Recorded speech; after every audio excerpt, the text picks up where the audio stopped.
प्यारे बच्चों, आज हम पहले पाठ का ही दूसरा भाग तुलसीदास के बारे में अध्ययन करेंगे। कल हमने कबीरदास के बारे में पढ़ा था, लेकिन इससे पहले आपको ऊर्जावान बनाए रखने के लिए मैं एक लाइन ज़रूर बोलना चाहूँगी आपसे कि समय और शिक्षा का सही उपयोग व्यक्ति को सफल बना देता है। समय और शिक्षा का सही उपयोग व्यक्ति को सफल बना देता है, क्योंकि हम सही समय पर सही शिक्षा अगर ग्रहण करते हैं तो अवश्य ही हम जीवन में सफल होते हैं। कभी भी हमें ऐसा नहीं सोचना चाहिए कि नहीं, पढ़ाई आज नहीं कल शुरू करेंगे, क्योंकि कल कभी आता नहीं है। इसलिए हमें आज से ही हर काम करना चाहिए। और अभी आप अगर छुट्टियों के समय ही पढ़ाई शुरू कर देते हैं तो यह आपके लिए बहुत ही लाभदायक होगा।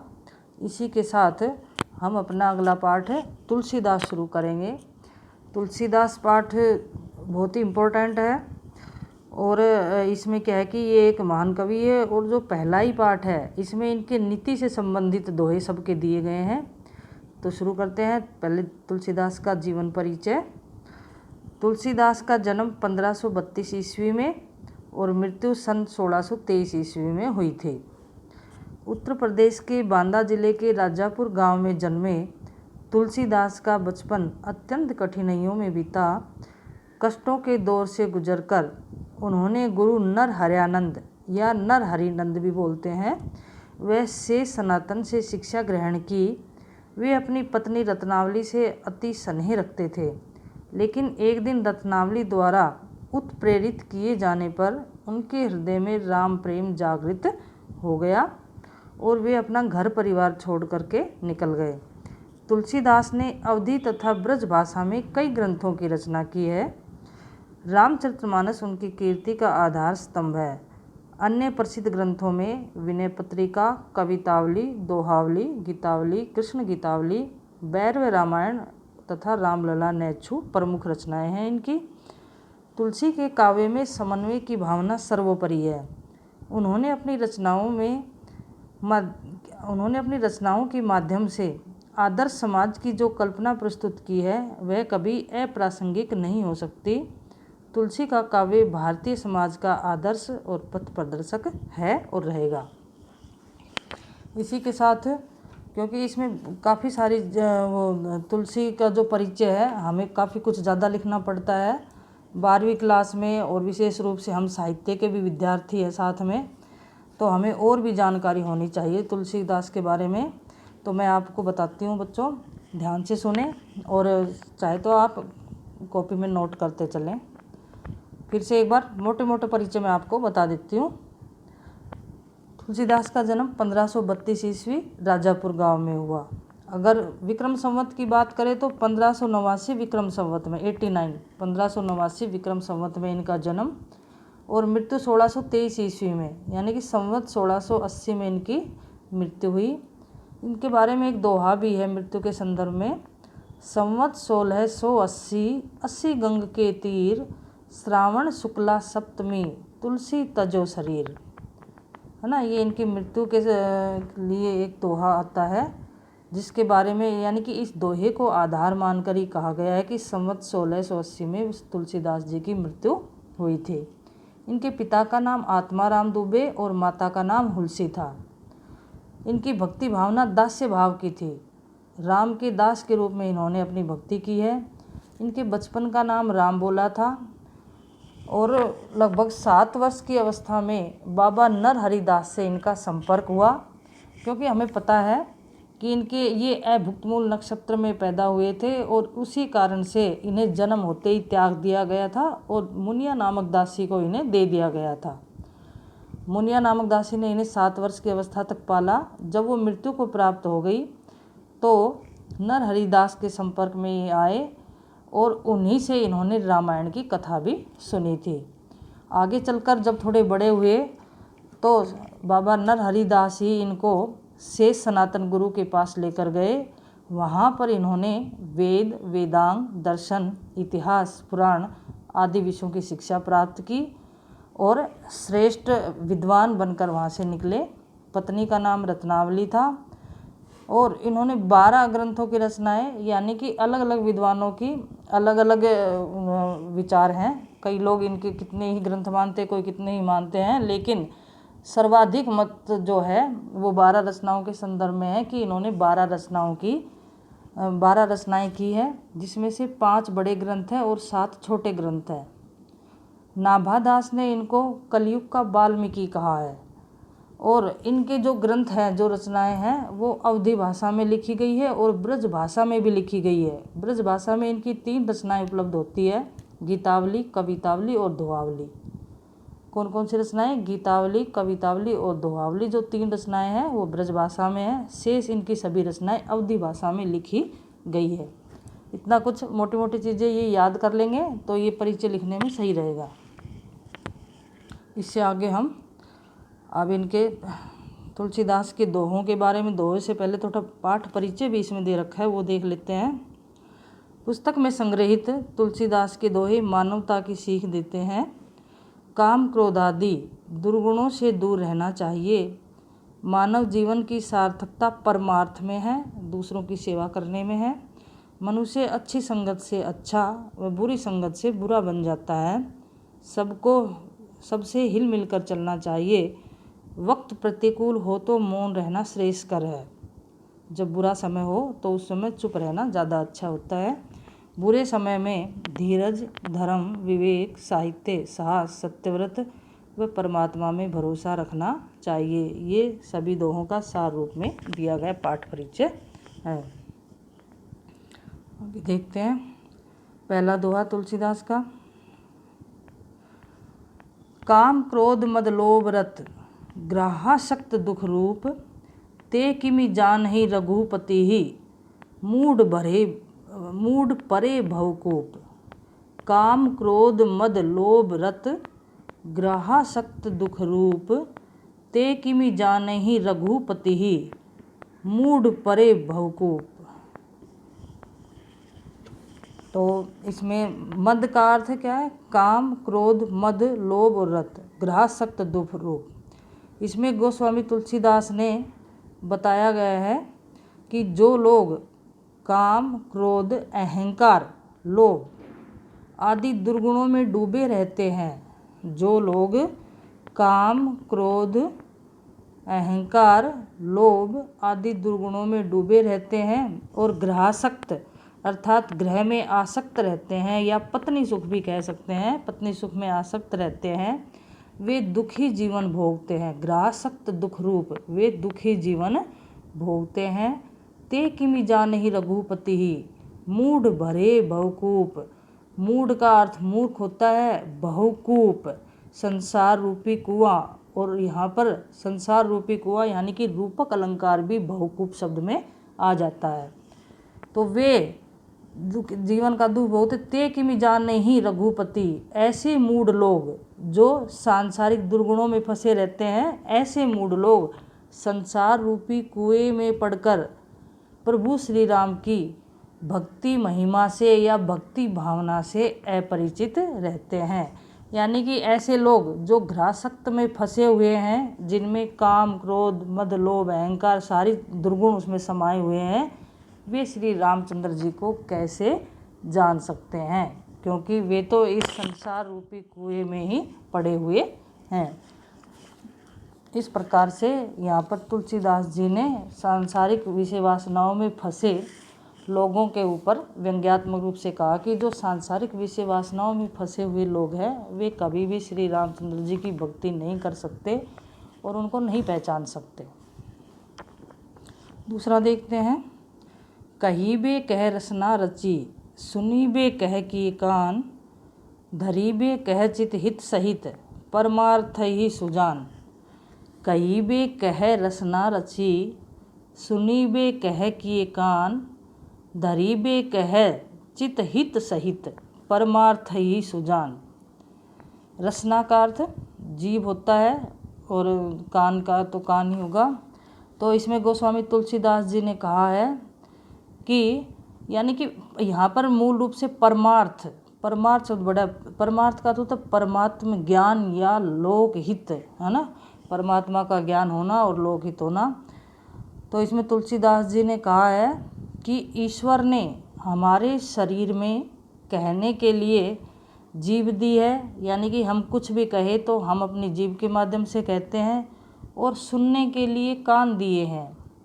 धरीबे कह चित हित सहित, इसी प्रकार परमार्थ धरीबे कह चित हित सहित परमार्थ ही सुजान, इसी प्रकार लोकहित तथा परमात्मा के ज्ञान की प्राप्ति के लिए, किस लिए? लोकहित और परमात्मा के ज्ञान की प्राप्ति के लिए चित्त यानी कि हृदय को बनाया है। तो हमें परमात्मा के ज्ञान की प्राप्ति अपने हृदय में करनी चाहिए। इसीलिए संत जन सदैव परमार्थ का चिंतन करते हैं तथा उसी से प्रेम करते हैं। मनुष्य जीवन की सार्थकता परमार्थ में ही बताई गई है, क्योंकि हम जीभ से अच्छी बातें बोले, कान से अच्छी चीज़ें सुने, अच्छी बातें सुने, है ना, और जो लोकहित और परमात्मा का ज्ञान है उसे हम अपने हृदय में धारण करें, तो वह हमारे लिए संसार में सर्वोत्तम चीज़ है। तो परमार्थ शब्द यह व्यापक रूप से आया है, क्योंकि दूसरों की भलाई और परमात्म तत्व का चिंतन मनन करना इसमें व्यंजित हुआ है। परमार्थ शब्द से क्या हुआ है? व्यंजित। लोगों की भलाई और परमात्म तत्व का चिंतन मनन करना इसमें व्यंजित हुआ है। आगे देखते हैं तीसरा।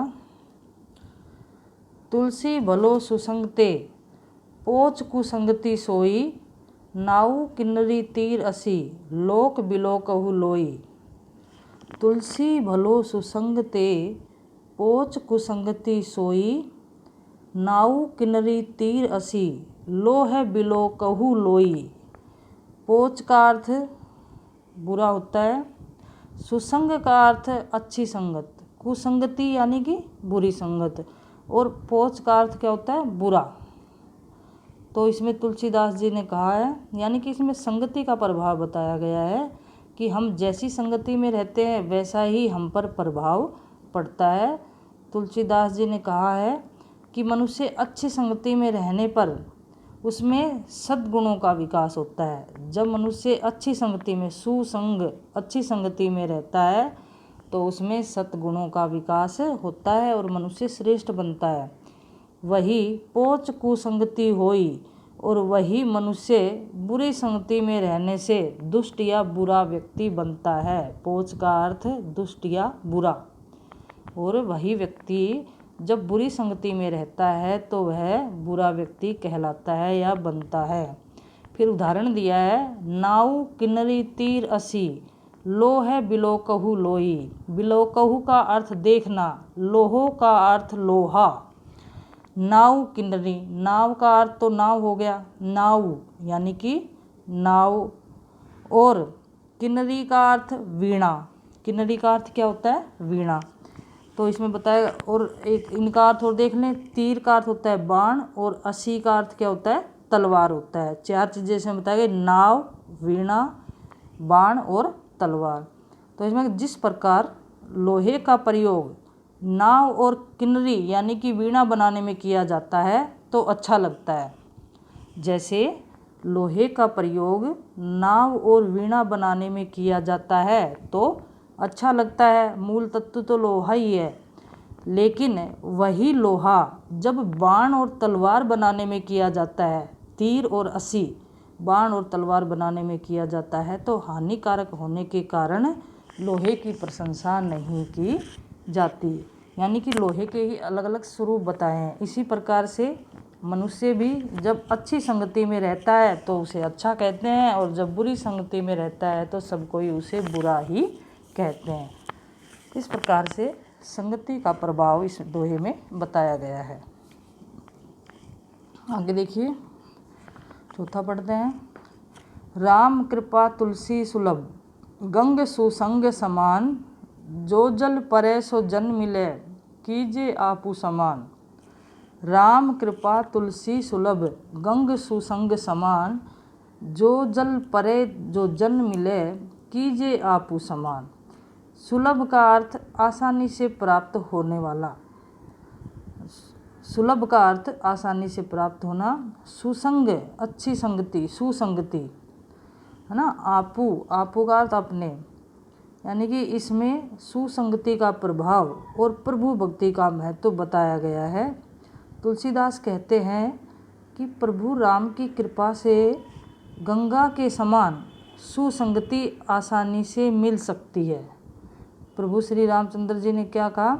तुलसीदास जी ने कहा कि प्रभु श्री राम की कृपा से गंगा के समान सुसंगति, गंग सुसंग समान, गंगा के समान सुसंगति आसानी से मिल सकती है।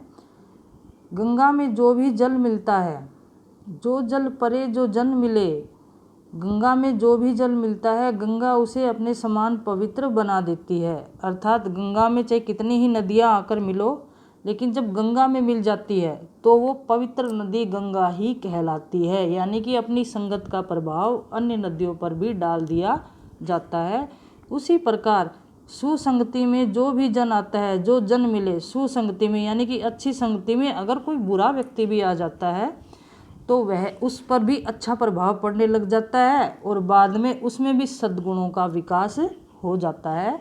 जिस प्रकार से गंगा नदी में मिलकर आने वाली सभी नदियाँ गंगा ही बन जाती है, पवित्र बन जाती है, उसी प्रकार से अच्छी संगति में जो लोग भी आते हैं वे भी सद्गुणों से मंडित हो जाते हैं, अच्छे लोग बन जाते हैं। तो इसमें सुसंगति को गंगा के समान पवित्र एवं सब दोषों को दूर करने वाली बताकर सुसंगति करने का संदेश दिया है कि हमें सदैव ही सुसंगति में रहना चाहिए। आगे देखिए, तुलसी या संसार में भांति भांति के लोग, सबसो हिलमिल चालिए नदी नाव संयोग। तुलसी या संसार में भांति भांति के लोग, सबसो हिलमिल चालिए नदी नाव संयोग। इसमें सबसे हिल मिलकर यानी कि प्रेम भाव से रहकर जीवन यापन करने का कवि ने संदेश दिया है। तुलसीदास कहते हैं कि तुलसी या का अर्थ इस संसार में, तुलसीदास जी कहते हैं कि इस संसार में अनेक तरह के लोग रहते हैं, भांति भांति के लोग, अनेक तरह के लोग रहते हैं। जैसे नदी और नाव का संयोग होता है उसी प्रकार से, है ना, जैसे नदी और नाव का संयोग होता है, यानी कि नदी के बिना नाव आगे नहीं बढ़ सकती, तो उसी प्रकार से लोगों से मिलना भी कभी कभी होता है। जिस प्रकार नदी और नाव का संयोग होता है उसी प्रकार से लोगों का मिलना भी कभी कभी होता है। इसलिए सबसे हिल मिलकर चलना चाहिए, क्योंकि पारस्परिक मेल जोल से विकट समस्या का समाधान भी किया जा सकता है और मानव जीवन क्षणिक होता है, उसे व्यवहार पूर्वक व्यतीत करने का संदेश यहाँ पर कवि ने दिया है कि संसार में तरह तरह के लोग हैं और हमें सबसे हिल मिलकर रहना चाहिए। आगे देखते हैं, तुलसी पावस के समय धरी कोकिलन मौन, अब तो दादुर बोलिए हमें पूछी है कौन। तुलसी पावस के समय धरी कोकिलन मौन, अब तो दादुर बोली है हमें पूछी है कौन। तुलसीदास जी ने यहाँ पर गुणों का महत्व बताया है। क्या है कि जहाँ गुणों का महत्व नहीं होता वहाँ पर हमें मौन धारण कर लेना चाहिए। अर्थात जहाँ पर विद्वान व्यक्ति का महत्व नहीं किया जाता या उसकी सही गुणों की परख नहीं की जाती, वहाँ पर मौन धारण करना सबसे उत्तम उपाय तुलसीदास ने इस दोहे के माध्यम से बताया है। तुलसीदास कहते हैं कि वर्षा ऋतु आने पर कोयलों ने मौन धारण कर लिया है। तुलसी पावस का अर्थ वर्षा ऋतु, तुलसी पावस के समय धरी कोकिलन मौन।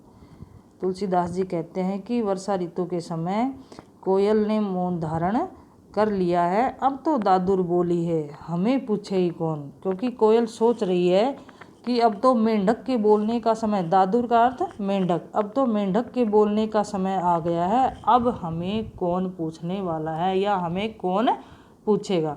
अर्थात दुर्जनों की यानी कि जो बुरे लोग हैं उनकी पूछ होने पर सज्जनों को कौन पूछेगा। इसलिए मौन रहना ही सबसे श्रेष्ठ उपाय है ना। मूर्खों एवं अहंकारग्रस्तों की सभा में पंडितों को मौन रहने का संदेश यहाँ पर कवि ने दिया गया है। कोयल और दादुर तो प्रतीकात्मक रूप से यहाँ पर प्रकट किए गए हैं। मुख्य रूप से जब मूर्ख और अहंकारग्रस्त लोग होते हैं और जब उनकी सभा होती है तो उसमें जो पंडित या सज्जन, क्योंकि किसी भी पंडित का या विद्वान व्यक्ति का महत्व वहाँ पर नहीं रह जाता है। जहाँ पर मूर्खों की सभा होती है तो उस समय चुप रहने का संदेश दिया गया है। आगे देखते हैं। तुलसी असमय के सखा, धीरज धर्म विवेक, सहित साहस सत्यव्रत, राम भरोसो एक। तुलसी असमय के सखा, धीरज धर्म विवेक, साहित्य साहस सत्यव्रत, राम भरोसो एक। तुलसीदास जी ने यहाँ पर बुरे समय में साहस, विवेक, परमात्मा का भरोसा आदि रखने का उपदेश दिया है। तुलसीदास जी कह रहे हैं कि बुरा समय आने पर जो लोग अपने मित्र एवं सहयोगी होते हैं उनका वर्णन इसमें किया गया है कि जब बुरा समय होता है तो वास्तविक रूप से हमारे मित्र या हमारे सहयोगी कौन कौन होते हैं और हमें उन पर किस तरह से भरोसा रखना चाहिए।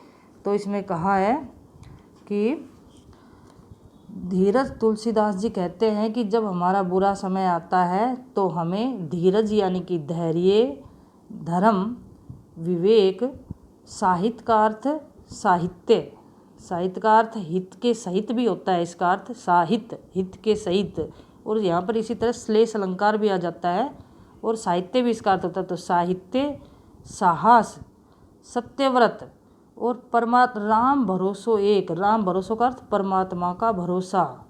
जब हमारे जीवन में बुरा समय आता है तो हमारे सहयोगी होते हैं, कौन कौन होते हैं? धैर्य, धर्म, विवेक, साहित्य, साहस, सत्यव्रत और परमात्मा का भरोसा। जब व्यक्तियों में ये गुण आ जाते हैं या व्यक्ति इन गुणों को धारण कर लेते हैं तो मनुष्य बड़ी से बड़ी समस्या का निवारण कर अपने जीवन को सुखमय बना लेता है, क्योंकि किसी भी गंभीर स्थिति में इन गुणों का होना आवश्यक होता है। तो बुरे समय का सामना करने के लिए सद्गुणों को अपनाने का तथा प्रभु पर भक्ति निष्ठा रखने का महत्व यहाँ पर बताया गया है कि हमें प्रभु पर विश्वास रखना चाहिए और सद्गुणों को अपनाना चाहिए। तो इस तरह अनुप्रास अलंकार का इसमें प्रयोग है ही, और नित्य और भक्ति से संबंधित ये आपके सारे दोहे इसमें दिए गए हैं। इसके बाद बच्चों अगला जो राज्य का सोठा है वो आगे करवाएंगे अगली वीडियो में, और आपको इसके प्रश्नोत्तर तो करने ही हैं, कठिन शब्दार्थ भी बाद में दे रखे हैं जो वो भी आपको करने हैं। तो आप ध्यान से इसको पढ़ें। नहीं समझ में आए तो एक बार, समझ में नहीं आए तो दूसरी बार तीसरी बार भी आप इसको पढ़ सकते हैं। इसके बावजूद भी आप मुझे फ़ोन करके भी कुछ भी पूछ सकते हैं। और ये वीडियो सुनने के लिए आपको धन्यवाद बहुत बहुत।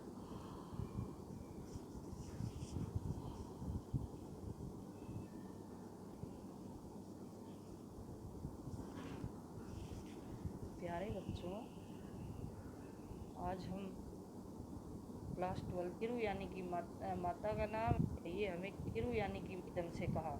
एक तो साखी का तात्पर्य दोहों से है और उन दोहों में सांप्रदायिक शिक्षा के बारे में बताया गया है कि लोग किस तरह से अपने धर्म को ऊंचा दिखाने के लिए और किस तरह से अपने आप को सर्वश्रेष्ठ दिखाने के लिए अपने धर्म को बढ़ा।